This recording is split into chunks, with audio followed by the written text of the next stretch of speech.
warahmatullahi wabarakatuh. Waalaikumsalam warahmatullahi wabarakatuh. Alhamdulillah, salam sejahtera. Semoga kita berada di dalam lindungan Tuhan Yang Maha Esa. Amin. Amin. Selamat datang kepada Ibu dan Bapak yang telah hadir di acara program pelatihan ini. Semoga kita diberi kesehatan dan diberi kelancaran oleh Tuhan Yang Maha Esa. Amin. Amin.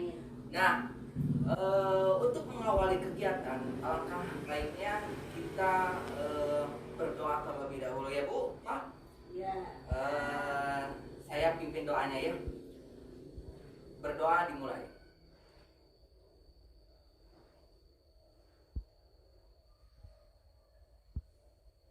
Tidak ada kata selesai untuk berdoa. Nah, kita masuk ke pembahasan ya. Tapi sebelum masuk ke pembahasan, saya ingin berkenalan dulu dengan Ibu dan Bapak agar bisa lebih akrab nanti di pas pembahasannya Bu. Nah, kita mulai dengan Ibu yang berkerudung hitam. Siapakah nama Ibu dan di mana tempat yang tinggal? Nama saya Winnie dari daerah itu Kubang. Oh, Kubang. Lumayan jauh ya dari sini. Iya. Wah, jauh-jauh ke sini ya Bu, Iya, untuk nggak apa-apa. mengisi atau mengikuti program ini. Semoga Ibu ini mendapatkan pengalaman yang luar biasa dan Amin. mendapatkan ilmu yang sangat luar biasa ya Bu. Nah, Ibu ini ya tadi ya Bu. Iya. Nah, di samping Ibu ini itu ada Ibu dengan Ibu siapa Ibu?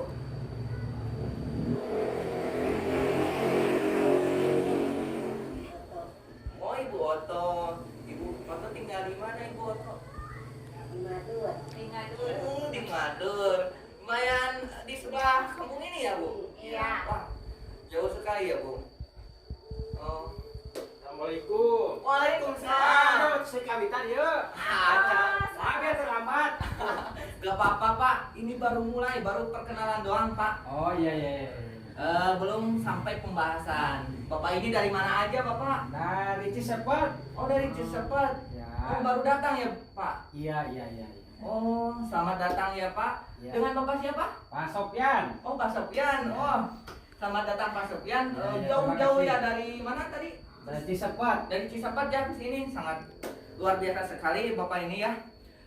Selanjutnya setelah kita berkenalan ya Bu Pak, saya ingin berkenalan dulu, saya siapa ya?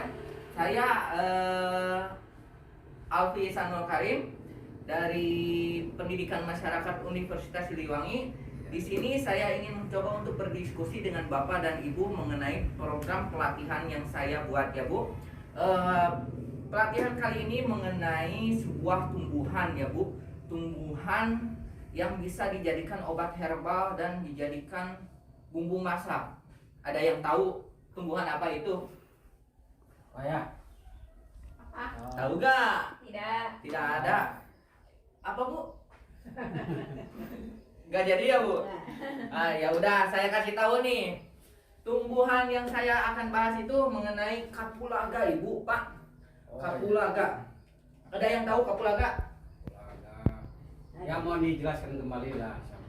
Oh ya udah. Supaya lebih rinci. Oh iya, tapi Bapak kenal sama kapulaga ini? Oh kenal. Kenal. Nah, Kapol. Oh ya, Kampung itu namanya Kapol. kapol. Oh ya, kapol Bu. Nah, benar yang dikatakan Bapak ini, kapulaga itu adalah kapol ya Pak. Namun secara rinci saya akan membahas mengenai kapulaga ini. Langsung saja ke pembahasan ya. Apa itu kapulaga? Kapulaga adalah salah satu jenis rempah-rempah. Dulunya itu kapulaga itu dibawa oleh masyarakat India Bu. Masyarakat India itu memanfaatkan kapulaga itu sebagai obat herbal dan bumbu masak. Lalu dibawa ke Indonesia dan dibudidaya di Indonesia.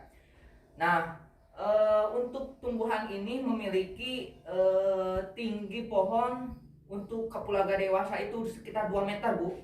Dan daunnya itu memiliki segi panjang ya Bu. Memiliki ukuran panjang, memanjang ya Bu. Dan untuk buahnya itu seperti ini Bu. Buahnya itu bulat seperti ini dan memiliki bunganya itu berwarna putih dan kuning. Nah, buah ini memiliki aroma yang khas, aromatis sehingga cocok untuk dijadikan bumbu rempah-rempah bupa. Nah, dalam mengenal apa itu kapulaga ya Bu, ada yang tahu macam-macam kapulaga? Coba di sini ada yang tahu gak macam-macam kapulaga, Ibu Bapak? Siapa tahu pernah menanam salah satu macam-macam tersebut. Bapak pernah? Belum pernah. Belum pernah? Oh, belum pernah ya. Barangkali Ibu ada yang tahu macam-macam? Belum. Oh, Bapak duduknya sebelah sini, Pak. Oh, siap. Nah, di sebelah sini ya. Belum tahu. Nah, Belum. kapulaga sendiri itu memiliki 3 macam, Bu. Yang pertama yaitu kapulaga hijau, kapulaga India. Ini sangat langka di Indonesia karena ini bibitnya itu ada di India ya, Bu, Pak. Di Indonesia sendiri itu hanya membudidaya 2 macam. Tapi ada juga yang ini tapi langka sekali gitu ya, Bu, Pak. Nah, untuk di Indonesia itu kapulaga merah atau kapulaga Jawa atau biasa di sini disebut dengan kapulaga dulu, zaman dulu ya, Bu, kapulaga Badula. Ya. Lalu ada kapulaga putih ya, Bu. Nah, ini contoh kapulaga putih. Kapulaga putih itu adalah kapulaga zaman sekarang ya, Bu, kalau bisa dikatakan itu ya. Nah, untuk bibit yang mana yang lebih baik? Misalnya ada pertanyaan nih dari Ibu Bapak, bibit mana yang lebih baik? Menurut penelitian, gak ada yang namanya bibit mana yang lebih baik atau lebih tinggi nilainya, karena nilai tinggi suatu kapulaga itu tidak dilihat dari jenis bibitnya, tetapi dilihat dari kualitas pengolahan kapulaga tersebut ya, Bu, Pak.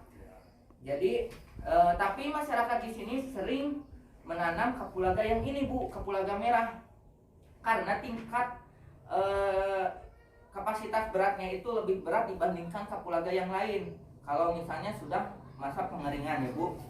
Nah, selanjutnya manfaat dari kapulaga ini apa aja sih?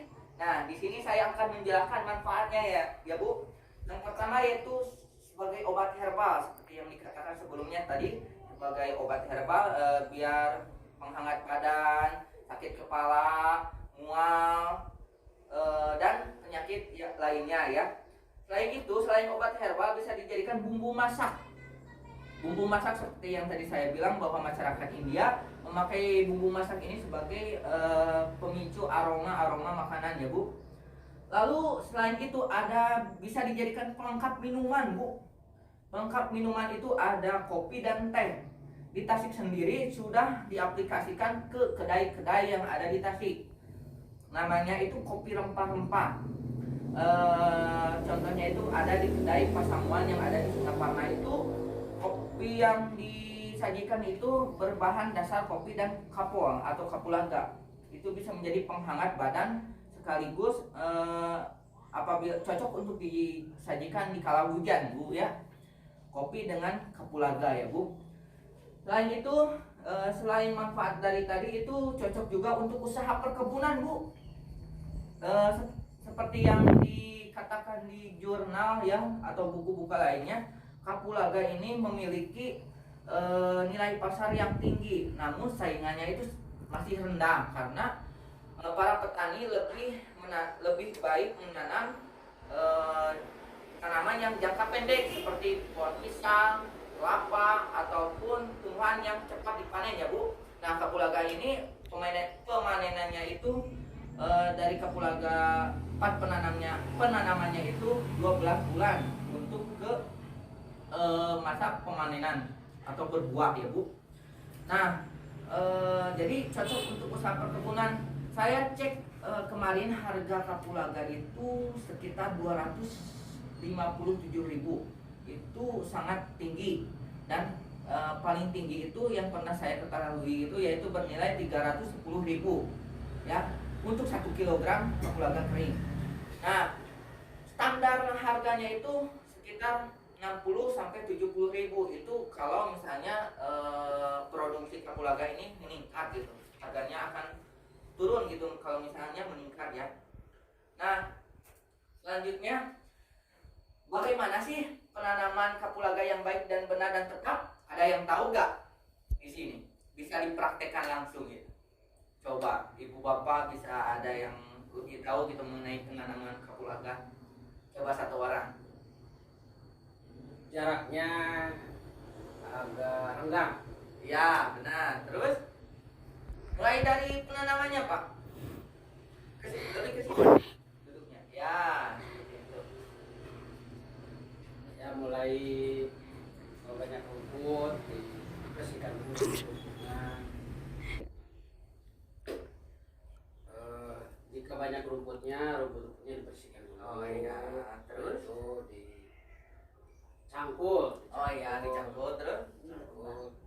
Setelah cangkul, lalu si kapulaga tersebut diberi lubang, si tanahnya diberi Ya, diberi lubang, terus? bukan ditanami kapulaga. Oh iya. Tapi jangan terlalu padat, jangan Ya. terlalu berdekatan, harus agak renggang. Itu yang saya ketahui. Bagus sekali ini. Penjelasan dari Bapak ini benar sekali. Namun saya akan menambahkan bagaimana sih penanaman kapulaga yang benar secara sistematis ya Pak, secara bertahap. Yang pertama itu kita pilih lokasi penanaman. Lokasi penanaman ini harus strategis dan memiliki tingkat kemiringan 30-40 derajat. Karena tanaman kapulaga ini tidak kuat dan tidak tahan pada genangan air, sehingga tempatnya itu harus dipilih dengan syarat berdrainase baik atau pengaliran air yang baik ya Bu Pak. Karena biasanya itu tanaman masyarakat di sini itu hanya tanam saja, tidak melihat tingkat kemiringan atau pengaliran air yang baik. Karena kalau misalnya kita melihat ke sana itu produksinya itu akan meningkat gitu dan tidak akan membusuk gitu si buahnya itu. Lalu tanah yang cocok untuk ditanami kapulaga itu adalah tanah lempung atau berwarna coklat. Lumpur ya? Ya, gempur, benar sekali. Siapa namanya? Ibu Winnie. Oh iya, Bu. Ibu ini ya. Nah, selanjutnya selain tempatnya yang strategis, Bu Pak, ada pemilihan bibit. Bibit mana nih yang cocok untuk dijadikan tanaman ya? Untuk dijadikan penanaman kapulaga. Misalnya di masyarakat sini sering bibit yang seperti ini ya, tanam aja yang seperti ini, cocok untuk tanam di daerah kampung ini ya, Bojong-Asih. Nah, untuk bibitnya sendiri itu usahakan agar tidak mengurangi bahan produksi kita yang tinggi atau anjlok ya. Usahakan bibitnya itu jangan beli, tetapi ambil dari satu rumpun. Jadi satu tangkai ini bisa jadi satu rumpun atau satu dapur ya Bu, kalau bahasa ini, jadi bisa menjadi 10 pohon. Nah, ambil bibitnya dari sana yang sudah dewasa ya Bu, sehingga bisa bercabang lagi, sehingga mengurangi pengeluaran biaya produksi kita ya Bu. Biar tidak usah beli ya. Ya, seperti itu. Ada yang mau ditanyakan? Benar? Atau mau lanjut saja dulu? Lanjut saja dulu ya. Setelah pemilihan bibit nih, ada penanaman kapulaga. Di sini saya akan mempraktikkan bagaimana cara menanam kapulaga ya. Seperti yang tadi Bapak Supian ya, Bapak Supian bilang kita harus renggang, ya itu benar. Tapi kita harus bertahap menanamnya ya Bu, menjelaskannya. Yang pertama kita gali lubang. Kita gali lubang sedalam 10 cm atau telapak tangan. Kita ukur, kita tanam. Lalu kalau bisa enggak, belum. Ajer ya. Ajer ya Bu. Itu lebih baik pakai ajer supaya pohonnya ini bisa si ajernya itu bisa menahan pohon kapulaga itu sehingga tidak jatuh. Tetapi yang perlu diingat, pohon kapulaga ini tanahnya itu setelah dikubur itu jangan diinjek-injek, karena itu akan mempengaruhi buah kapulaga tersebut. Cukup dikubur gini aja, gak usah diinjek-injek atau ditekan-tekan ya, soalnya itu mempengaruhi pertumbuhan atau cabang kapulaga tersebut ya Pak Bu. Nah, untuk jarak antara satu pohon ke satu pohon lagi itu 2 kali 2 meter. Itu menurut buku atau jurnal penelitian yang pernah saya teliti ya Bu. Itu 2 kali 2 meter jarak antara satu pohon kapulaga ke pohon lainnya. Karena jarak ini sangat penting karena mempengaruhi intensitas cahaya Bu Pak. Intensitas cahaya nanti takutnya kalau sudah dewasa si daun kapulaga ini bertabrakan dengan daun kapulaga yang lain sehingga intensitas cahaya tidak akan masuk semuanya, terhalangi. Jadi tidak maksimal gitu antara kapulaga 1 dan kapulaga 2 mengenai intensitas cahaya Bu. Karena kapulaga ini harus ada intensitas cahaya yang baik. Nah, setelah kita menanam nih, sudah menanam, biasanya bapak atau ibu gimana nih? Membiarkannya gitu atau apa gitu, ada pemeliharaan lain gitu? Dikasih pupuk. Nah, benar, dikasih pupuk. Sebelum itu kita biarkan dulu selama kurang lebih 1 bulan ya sehingga bisa tumbuh cabang. Lalu kita kasih pupuk. Pemupukan itu merupakan hal yang penting Bu Pak. Karena biasanya masyarakat itu lupa dengan pemupukan karena masyarakat beranggapan bahwa tanahnya itu sudah subur, tidak harus dipupuk. Padahal pemupukan itu sangat penting untuk menambah produksi dari kapulaga tersebut. Nah, untuk pemupukannya itu disarankan pupuk kandang ya Bu Pak, karena pupuk kandang lebih alami. Kalau ada poska ya gak apa-apa, poska aja yang berbahan kimia. Nah, setelah kita memberi pupuk, kita harus membersihkan rumput di sekitar kapulaga ini karena takutnya nanti rumput tersebut akan saling berebut nutrisi tanah dengan kapulaga tersebut. Makanya kita sering ngoret ya Bu, bahasa di sini mah ya Bu, ngoret, dikoretkeun. Nah, itu sangat membantu untuk memelihara kapulaga tersebut. Selain itu, kita harus memberantas hama. Hama kapulaga merupakan hama dari pohon yang menaunginya karena kapulaga itu baik untuk tumbuhan tumpang sari. Teknik tumpang sari yaitu harus ada pohon yang menaungi pohon ini, misalnya ada pohon pisang, pohon kelapa, mahoni, manglit, itu bisa jadi membantu proses penumbuhan kapulaga tersebut. Nah, kita harus membersihkan ranting dari pohon-pohon tersebut karena kalau tidak membersihkan ranting yang jatuh kapol ini itu akan menjadi hama Bu Pak. Makanya kita harus membersihkannya agar terbebas dari hama ini. Nah, selanjutnya yaitu pemangkasan. Kita harus memangkas pohon yang mati karena kalau dibiarkan pohon mati tersebut akan menghambat pertumbuhan dari kapulaga muda, kapulaga yang baru muncul gitu. Misalnya ada pohon yang mati sudah menguning, kita potong saja karena kalau tidak dipotong itu akan menghambat gitu ya Bu Pak. Nah, di sini ada yang bisa mempraktikkan nggak dari awal ke depan? Ada nggak? Ya udah, lanjut aja nanti aja ya. Ya. Lalu setelah tadi kita menanam nih,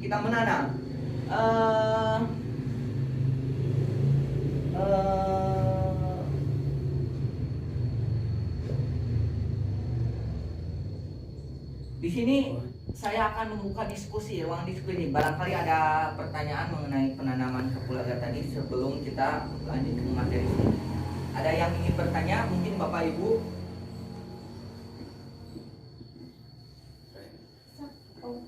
Apa saja silahkan.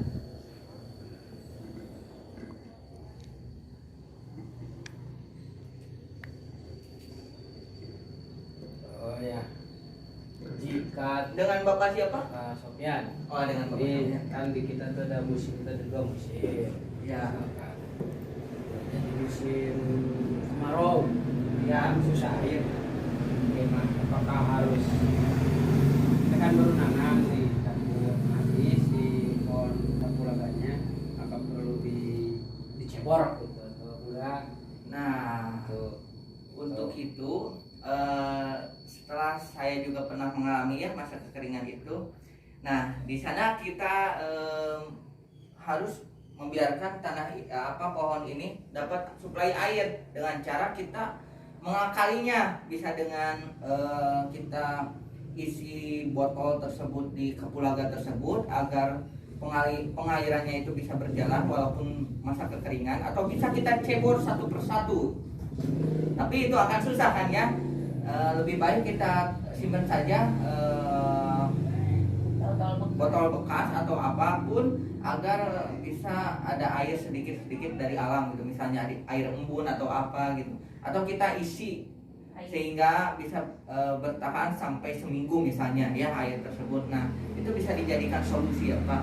Tapi perlu diingat ya Bu, untuk penanaman kapulaga ini harus ada prediksi. Misalnya sekarang ini hujan, cocok gak untuk penanaman kapulaga? Nah, harus ada prediksi ke sana ya. Prediksi kapulaga sendiri ya, alangkah lebih baiknya itu sebelum masa hujan.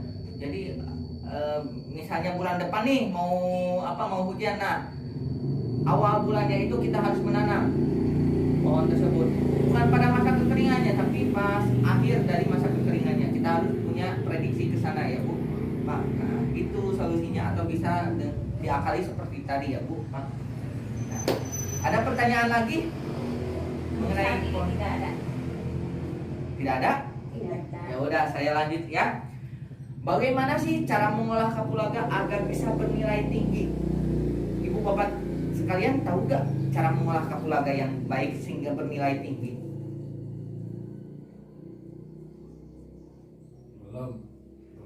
Belum tahu? Benar? Ya udah, saya akan bahas mengenai cara mengolah kapulaga agar bisa bernilai tinggi. Yang pertama yaitu proses pemanenan. Kapulaga yang baru ditanam ke masa panen minimal 12 sampai 13 bulan Bu. Jadi kita menanam nih.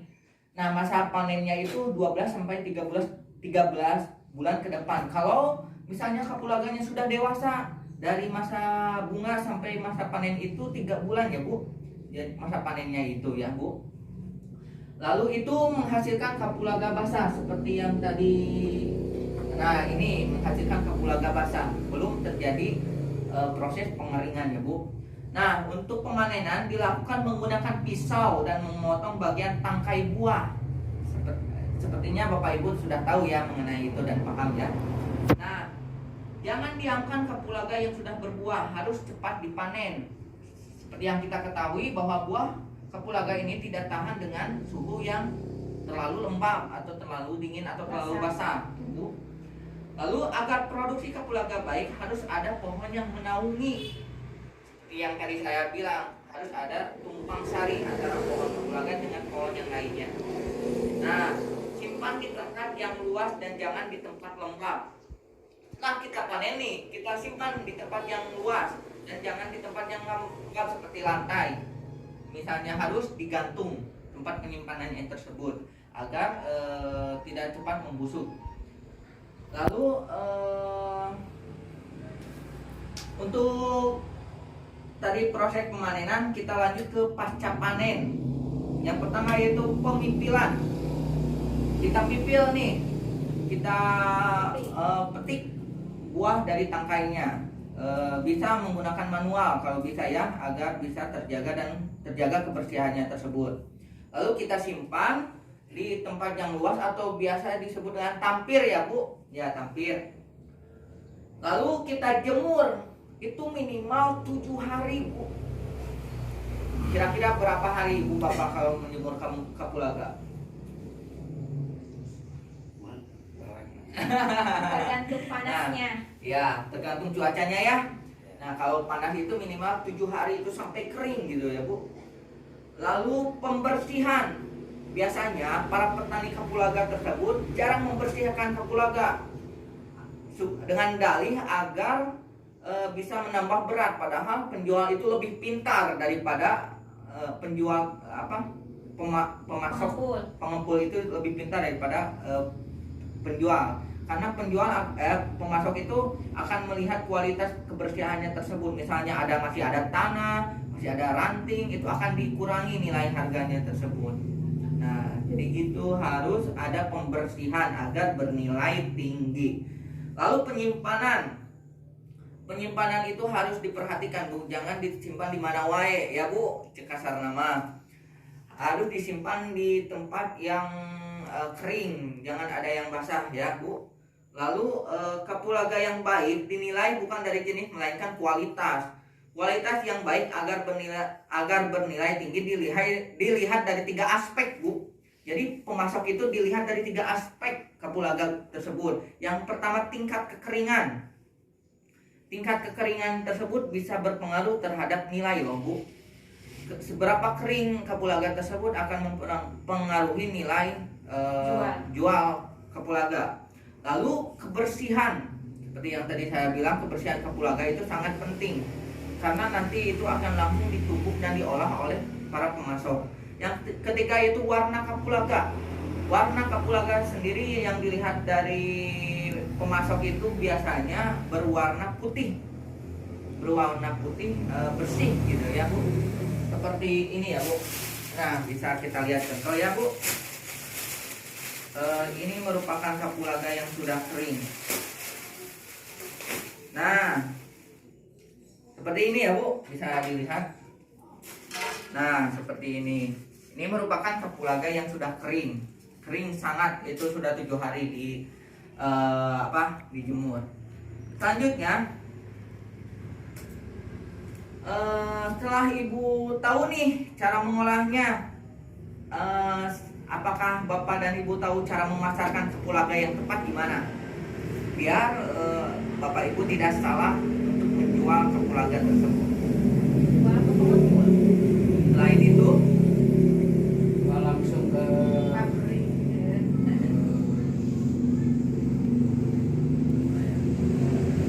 ya, ke penerima, ke toko, ke pengepulnya pusat gitu. Pusat. Oh ya, benar sekali.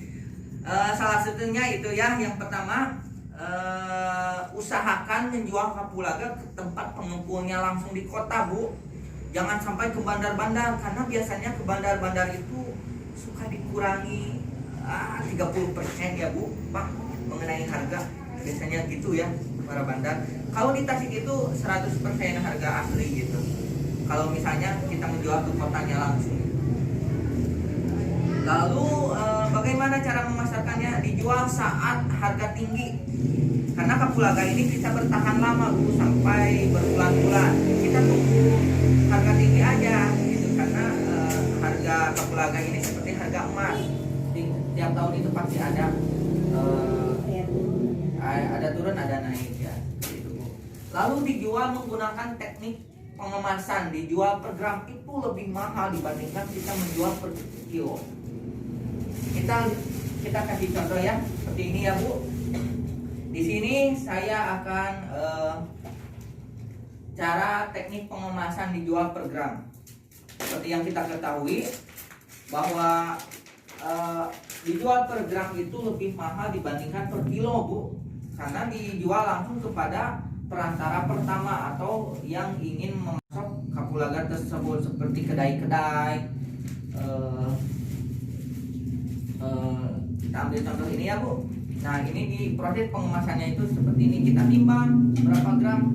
Misalnya biasanya dijual per gram itu per 100 gram atau 1 on. 1 onnya itu dihargai sekitar harga 40.000 sampai 50.000 lah paling maksimal. Bayangkan 100 gram 50.000, atau paling kita ambil standar aja ya, 40.000. 40.000 dikali 1 kilo itu 10 on ya, dikali 10 400.000, Bu. Jadi kalau dijual per gram itu lebih mahal karena diedarkannya itu ke kedai-kedai kopi. Kedai kopi itu menerima per graman, enggak per kiloan. Ya seperti itu. Jadi kita bisa menggunakan teknik pengemasan ini, Bu, sehingga kita bisa menambah nilai tinggi dari kapulaga tersebut dan terjaga eksistensinya, sehingga bisa menyaingi buah-buah atau rempah-rempah lainnya, Bu, seperti cakem, Bu. Kapulaga ini bisa menyainginya gitu. Kalau kita bisa menggunakan teknik pengemasan dan dijual per satuan gram. Lalu selanjutnya yaitu cari relasi sebanyak mungkin agar produk kita bisa dijual ke sana. Contohnya kedai kopi, kedai teh, atau kita bikin usaha kopi, kita bikin usaha ini, itu bisa akan menaikkan pendapatan dari kapulaga ini, Bu Pak. Lalu cara terakhir yaitu jual online. Ibu tahu, paham mengenai jual online? Nanti kita saling diskusi ya mengenai di luar pembahasan ini. Yaitu kita dengan pengemasan. Pertama kita pengemasan, lalu kita jual online dengan harga yang kita mau. Biasanya itu kalau di online itu 35.000, ada pemotongan 5.000 misalnya kalau dengan harga asli. Nah, itu bisa dijadikan salah satu cara untuk menaikkan nilai tinggi kapulaga ini ya Bu. Jadi kita bisa menggunakan proses pengemasan. Selanjutnya yaitu di sini ada yang sudah paham mengenai dimulai dari penanaman kapulaga, proses pengolahannya gimana, cara memasarkannya gimana. Ada yang sudah paham? Ada yang belum paham? Bisa ditanyakan? Ini kita kan ada 2 musim hujan sama kemarau. Pas panen tuh musim hujan Ya. yang tadi 7 hari menjemurnya. Ya. Bagaimana kalau pas kita panen Oh. hujan terus, apakah boleh digarang di atas bar api, misalkan di Parasene kalau di kampung? iya. Itu Bisa boleh, nggak? Pak. Boleh nggak? Gitu. Boleh sekali. Karena salah satu cara penjemur selain penjemuran itu yaitu pembakaran. Maksudnya itu dibakar di atas tungku api. Disangrai kalau bahasa Indonesia, atau dimasukin ke langseng lalu dipakai bara api ya. Lalu itu minimal 3 hari itu pengeringan kalau misalnya menggunakan teknik seperti itu. 3 hari karena suhunya yang lumayan panas sekali dan digelenang lah selama 3 hari. Itu cukup 3 hari aja gitu. Tapi untuk kualitas lebih baik ke penjemuran. Tapi soal solusi mending ke teknik ke bara api yang tadi. Kalau soal kualitas lebih baik ke penjemuran matahari secara langsung gitu Pak. Ada lagi?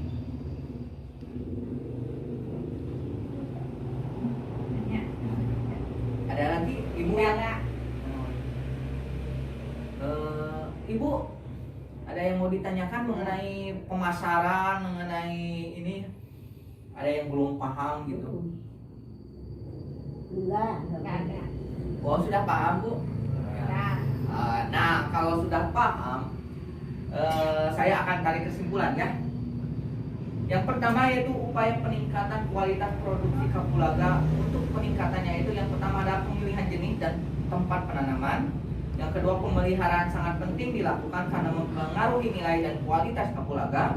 Yang ketiga, pemupukan merupakan hal yang penting dalam penanaman kapulaga yang baik.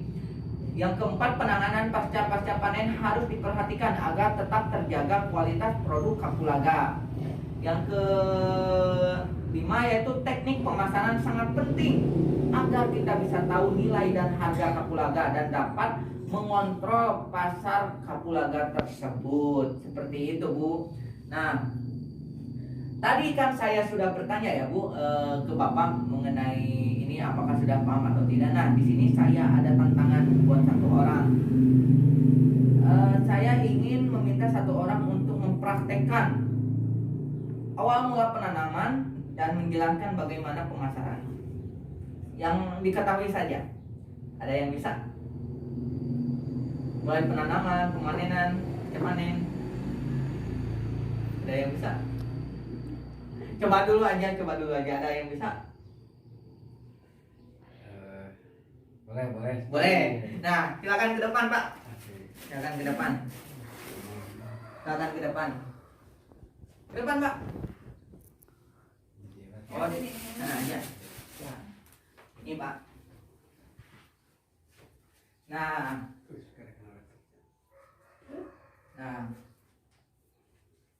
Dari proses penanaman sampai ke pengemasan, saya ingin melihat apabila Bapak sudah paham mengenai proses pengolahan dan penanaman kapulaga. Awal-awal kita apa? Kita apa dulu, Pak? Baik, assalamualaikum warahmatullahi wabarakatuh. Waalaikumsalam warahmatullahi wabarakatuh. Terima kasih atas penjelasannya dari mahasiswa Universitas Siliwangi. Ya. Terima kasih.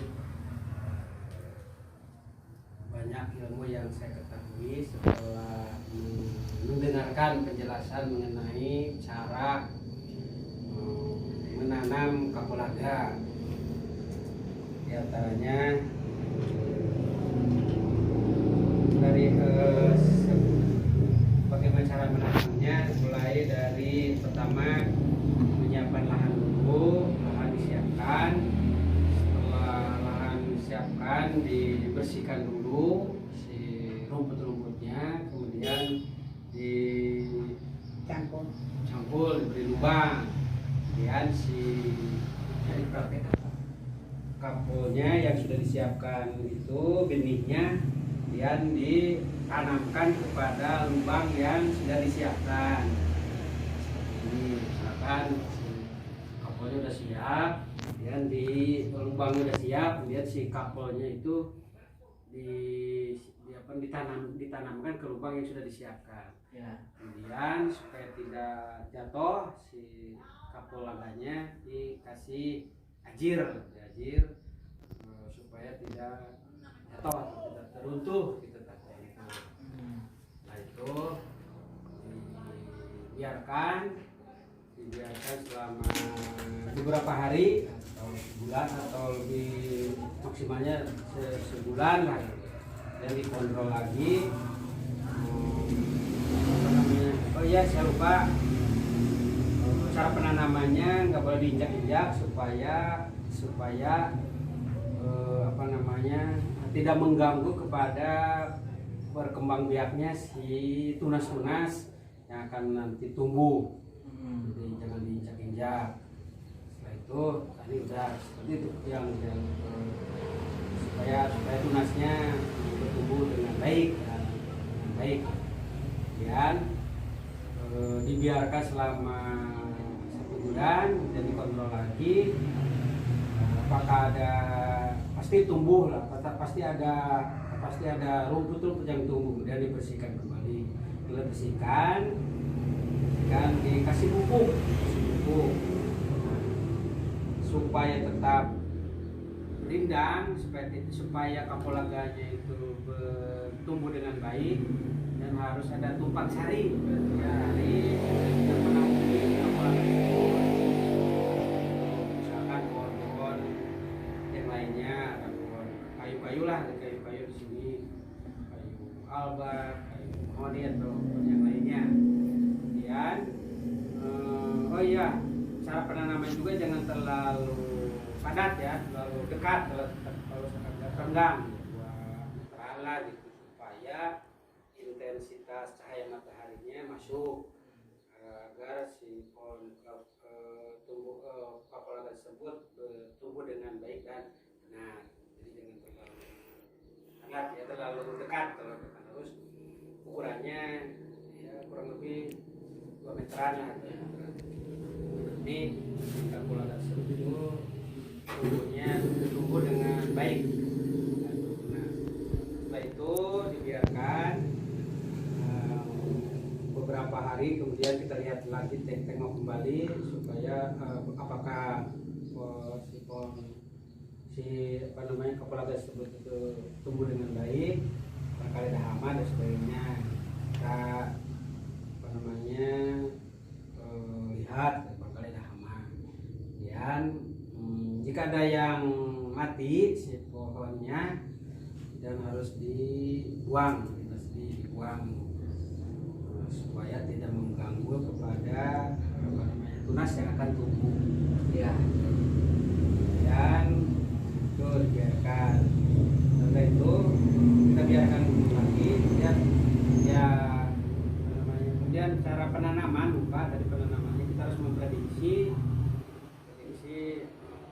karena kita kita ada dua musim kemarau dan hujan. Kita prediksi ya, kita kan sekarang ada BMKG ya, BMKG.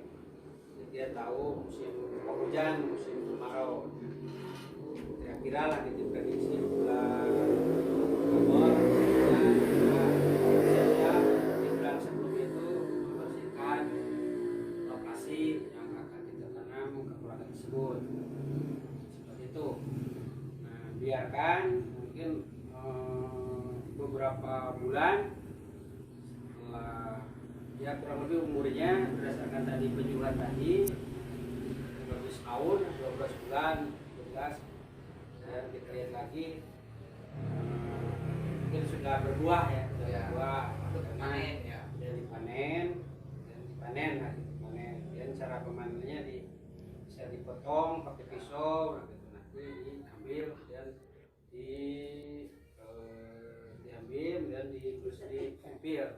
Pemimpilan baik manual maupun cara lainnya. Pemimpilan supaya ini harganya ini bagus, jadi ya, dijemur selama 1 minggu. Ya, 1 minggu betul. Lalu jika hujan bisa solusinya caranya bakar ataupun melalui bara api lah, disimpan supaya tetap intinya yang penting kering itu. Setelah itu supaya tetap baik si kapulaga itu buahnya ya kan disimpan di tempat yang kering dan yang lembab. Setelah itu kita pasarkan, dipasarkan, dijual ya. Ke lebih baik langsung ke tempat pengepulnya langsung supaya harganya sesuai dengan yang diharapkan kita.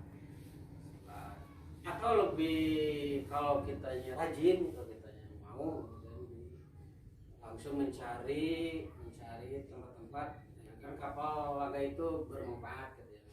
Kemudian kita cari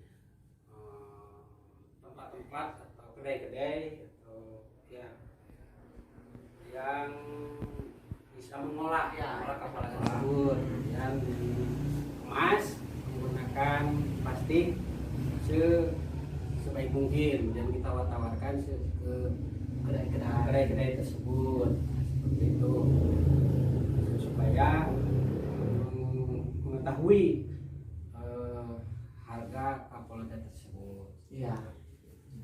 Mungkin seperti itu yang saya ketahui dari hasil penjelasan pelatihan dari Bapak mahasiswa Ya. di Universitas. Luar biasa sekali, tepuk tangan dulu buat Bapak Subyadi. Assalamualaikum warahmatullahi wabarakatuh. Waalaikumsalam warahmatullahi wabarakatuh. Karena Bapak tadi sudah ke depan ya, saya akan kasih reward nih ke Bapak Bapak Supian.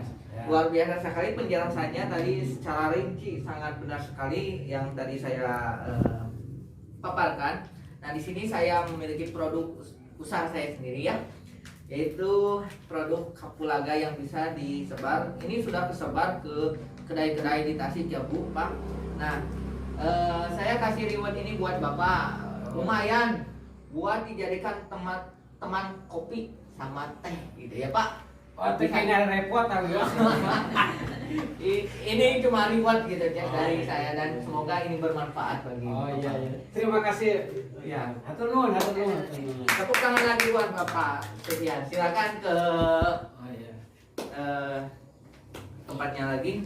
Nah, setelah tadi ya melihat penjelasan dari Bapak Supian mengenai cara kapulaga dan cara pemasarannya, kita berada di ujung pelatihan ini. Nah, setelah tadi lumayan, semoga apa yang saya paparkan ini menjadi manfaat buat masyarakat di sini, dan khususnya buat Bapak dan Ibu yang ada di sini, sehingga nanti kalau misalnya mau buka perkebunan harus memprediksi dulu, harus melihat dulu, harus ada teorinya dulu gitu ya. Nah, semoga bermanfaat kedepannya buat Bapak Ibu sekalian. saya sebagai instruktur dan dari pelatihan ini mengucapkan terima kasih banyak kepada Bapak Ibu yang sudah hadir. Semoga ilmunya bisa bermanfaat bagi kita semua. Amin. Nah, selanjutnya kita tutup dengan hamdalah dan doa bersama-sama. Alhamdulillahirabbil alamin. Pelatihan ini saya ucapkan terima kasih banyak dan semoga bisa bertemu di lain waktu ya, di lain kesempatan lagi. Wabillahi taufiq wal hidayah. Wassalamualaikum warahmatullahi wabarakatuh. Waalaikumsalam warahmatullahi wabarakatuh. Ya. Terima kasih Bu.